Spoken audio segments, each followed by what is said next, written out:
আপনারা জানেন গতকাল গণভবনে অনুষ্ঠিত 14 দলের সভায় জামাত শিবিরের রাজনীতি নিষিদ্ধ করার বিষয়ে সর্বসম্মত সিদ্ধান্ত হয়, যা আমরা গত রাতেই গণমাধ্যমকে গণভবন গেট থেকে অবহিত করেছি। জামাত শিবিরের রাজনীতি নিষিদ্ধ করা দীর্ঘদিন থেকে বিভিন্ন রাজনৈতিক দল, সামাজিক সংগঠন, মুক্তিযোদ্ধা, নাগরিক সমাজ দাবি করে আসছে। শহীদ জননী জাহানারা ইমামের নেতৃত্বে ৭১ ঘাতক দালাল নির্মূল কমিটি, সে সময়ে গঠিত গণ আদালত, পরবর্তীতে গণজাগরণ মঞ্চের দাবিও ছিল জামাত শিবির নিষিদ্ধ করার। এছাড়া দেশের সর্বোচ্চ আদালতের এক রায়ে জামাতে নিবন্ধন বাতিলে হাইকোর্টের রায় বহাল রাখা। আপনারা জানেন বাংলাদেশের গণপ্রতিনিধিত্ব আইন অনুযায়ী রাজনৈতিক দল হিসেবে নির্বাচন কমিশনের নিবন্ধন না থাকলে কোনো রাজনৈতিক দল নির্বাচনে অংশ নিতে পারবে না। পৃথিবীর বিভিন্ন দেশে এমন নজির আছে। দ্বিতীয় বিশ্বযুদ্ধের পর হিটলারের নাৎসি পার্টি রাজনীতি করতে পারে না জার্মানিতে। আন্তর্জাতিক অপরাধ ট্রাইব্যুনাল কর্তৃক জামাতে ইসলামীকে দল হিসেবে যুদ্ধাপরাধের সাথে সংশ্লিষ্ট বলে উল্লেখ আছে। মূলত জামাত ধর্মের মুখোশ পরা সাম্প্রদায়িক অপশক্তি। নানান সময় তাদের দ্বারা প্রকাশ্য ও গোপনে নানা অপতৎপরতা, নাশকতা, ষড়যন্ত্র, রাষ্ট্রবিরোধী কর্মকাণ্ডে সম্পৃক্ততার প্রমাণ পাওয়া গেছে এবং দেশের জনগণও সেটা অবহিত। গতকাল মাননীয় প্রধানমন্ত্রীর সভাপতিত্বে 14 দলীয় জোটের তিনি চেয়ারপারসন, সেখানে 14 দলের শরিক দলসমূহের বক্তব্য, তথ্য উপাত্ত বিশ্লেষণ, দলটির অতীত ও বর্তমান কর্মকাণ্ড, বিভিন্ন সময় দেয়া আদালতের রায় ইত্যাদি বিবেচনা জামাত শিবিরের রাজনীতি নিষিদ্ধে 14 দল সর্বসম্মতভাবে সিদ্ধান্ত গ্রহণ। এখন এই সিদ্ধান্ত বাস্তবায়ন করবে সরকার। আর বাস্তবায়নের প্রক্রিয়া কি হবে তার আইনগত দিকে দেখে শুনে সরকার শিগগিরই পরবর্তী পদক্ষেপ নেবে।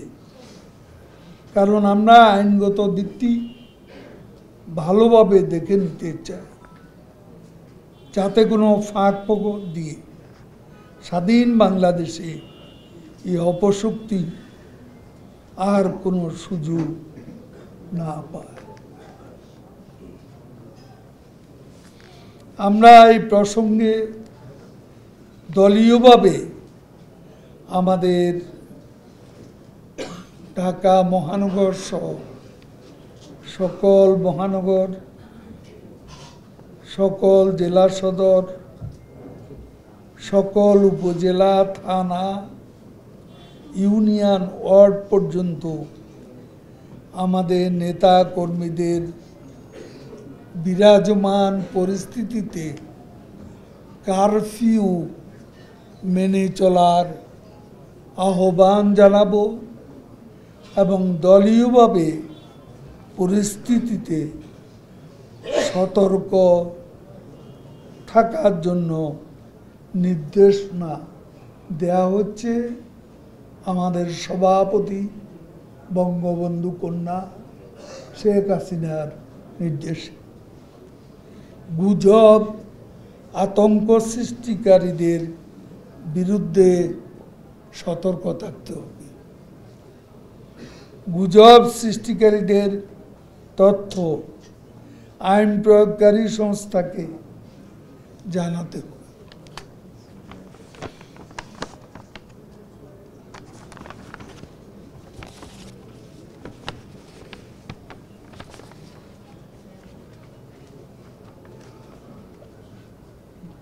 এদিকে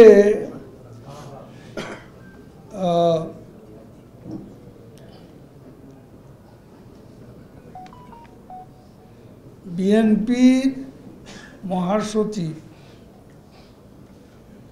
আজকে বেশ কিছুদিন ধরে বিশেষ করে অসহায় নিরপরাধ শিক্ষার্থীদের আটক করা হচ্ছে, এ ব্যাপারে সরকারের নীতি সমালোচনা করতে গিয়ে নির্লজ্জ মিথ্যাচার করে যাচ্ছে। আইন প্রয়োগকারী সংস্থা ভিডিও ফুটেজ দেখে অপরাধীদের চিহ্নিত করছে। কোন নিরপরাধ ব্যক্তিকে আমাদের জানা মতো আটক করা হচ্ছে না এবং নিরীহ তথা সাধারণ শিক্ষার্থীগণ যাতে হয়রানির শিকার না হয় সে লক্ষ্যে মাননীয় প্রধানমন্ত্রী শেখ হাসিনার নির্দেশনা রয়েছে। আমরাও বলবো আওয়ামী লীগ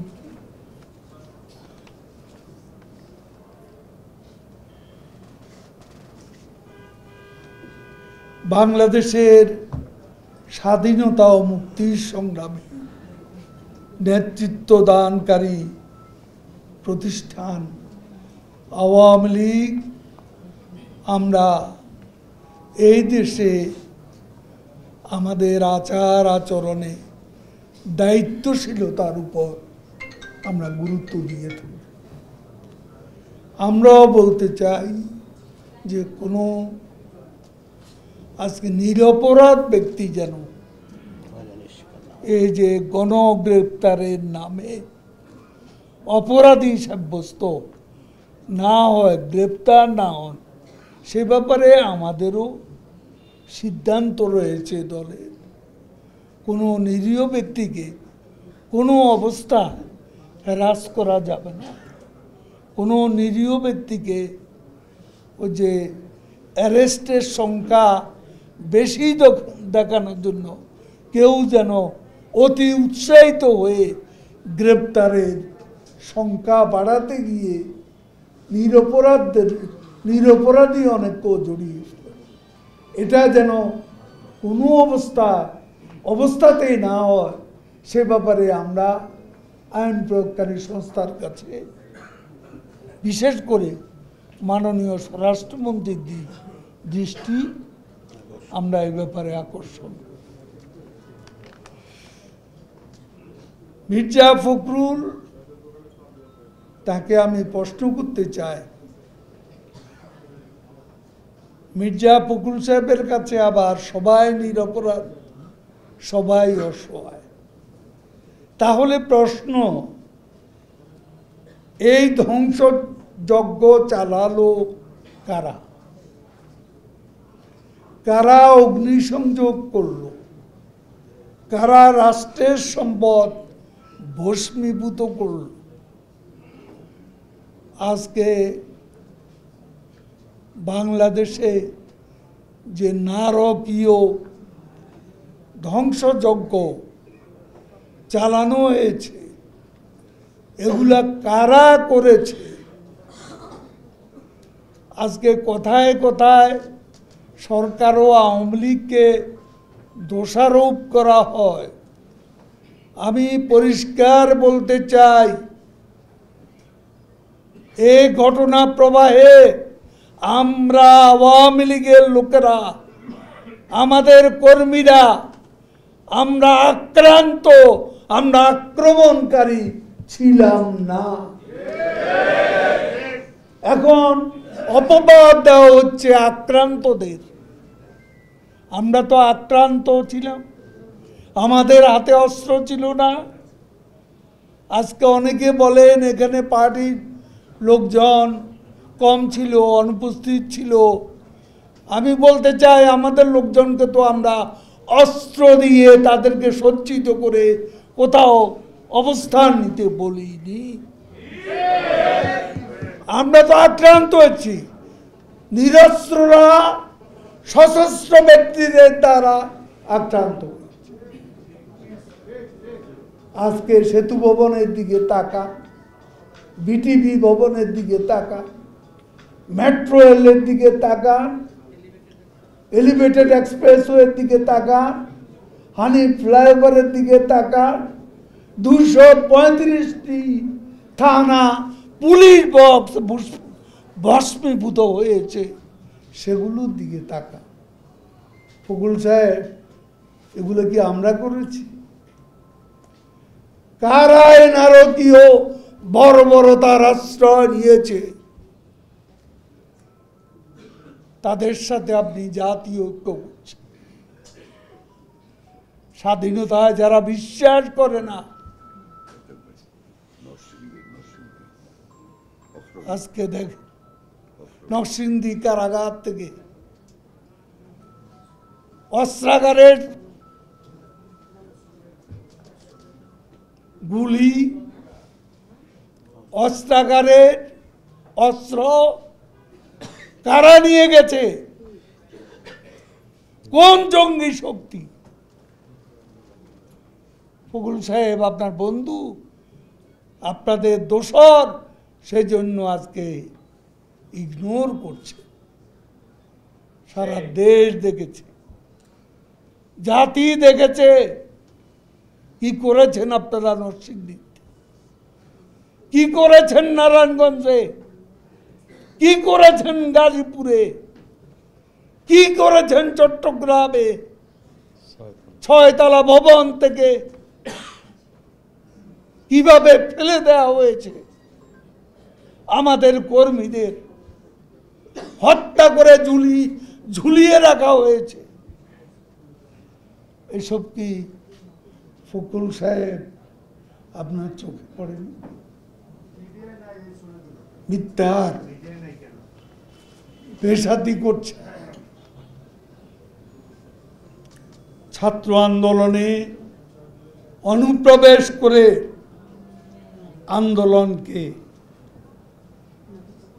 কারা হাইজ্যাক করল, কারা শিক্ষার্থীদের ঢাল হিসাবে ব্যবহার করছে, এই আন্দোলনকে ভিন্ন ধারায় প্রবাহিত করে কারা সরকার পতন আন্দোলনের রূপ দেওয়ার অপচেষ্টা চালিয়ে যাচ্ছে। শুনুন ফখরুল সাহেব, সব তথ্যই আমাদের কাছে আছে। কোথা থেকে নির্দেশ এসেছে, উস্কানি এসেছে, কারা কোথায় কোথায় বৈঠক করেছেন, অর্থ জুগিয়েছে, কোন কৌশলে অর্থ পাঠিয়েছে, সবই আমরা জানি। সকল ষড়যন্ত্রই এখন জাতির কাছে দিবালোকের মতো স্পষ্ট আজকে মিথ্যার বেসাতি করে আবল তাবল বলে জাতিকে বিভ্রান্ত করার সুযোগ এখন আর নেই। আমরা কেউ কিছু বললে বলতে পারি।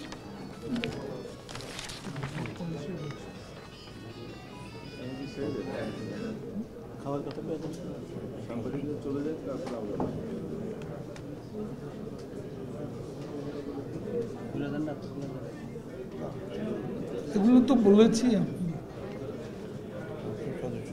সেটা পরে সাংবাদিকরা চলে যায়।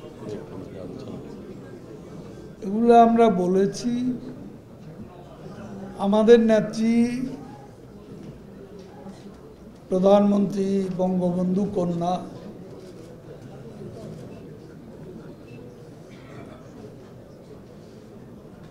চৌত্রিশটি পরিবার নিহতদের তাদের স্বজনদের সঙ্গে দেখা করেছেন, প্রয়োজনীয় সহযোগিতা করেছেন এবং সার্বিক সহযোগিতার আশ্বাস দিয়েছেন। এবং তিনি ঢাকার যেসব হাসপাতালে সহিংসতার শিকার যারা আহত হয়ে আছে তাদেরকে দেখতে কিন্তু তিনি পঙ্গু হাসপাতাল, ঢাকা মেডিকেল কলেজ হাসপাতাল, তারপর বঙ্গবন্ধু বিশ্ববিদ্যালয় হাসপাতাল, এই হাসপাতালগুলো এবং পুলিশ হসপিটাল, আজকে সরওয়ার্দী হাসপাতালেও তিনি পর্যায়ক্রমে সব ঢাকা শহরে যেখানে যেখানে আহতরা আছেন মারা গেছে তাদের পরিবারের সাথে ক্রমান্বয়ে দেখা এবং ক্রমান্বয়ে আহতদের সাথে নিজে গিয়ে দেখা করছেন। আবার নিহতদের পরিবার পরিজনের সাথে যে সাক্ষাৎ শুরু হয়েছে সেটা চলতে থাকে। সবাইকে ধন্যবাদ।